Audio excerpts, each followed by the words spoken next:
So ngayon tayo sa deliver natin. Medyo deliver. Yang kukuha guys. Ngayon nga guys, maraming container. Ayan. Ayan guys, maraming container. Patay makoba. Marami pang nakapila.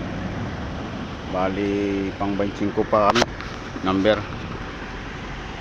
Kaya ayan guys, puno pa sila. Kaya di natin maiwasan na maghintay kung anong full time natin. Kaya guys, mga followers ko, maraming salamat sa inyo guys, sa inyong panonood. Sana ingat tayo palagi sa ating mga ginagawa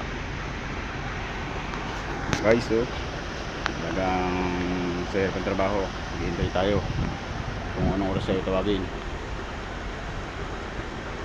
Talagang ito lang ating maranasan sa ating mga tracking, waiting for time. Salamat mga loads, maraming salamat, thank you very much.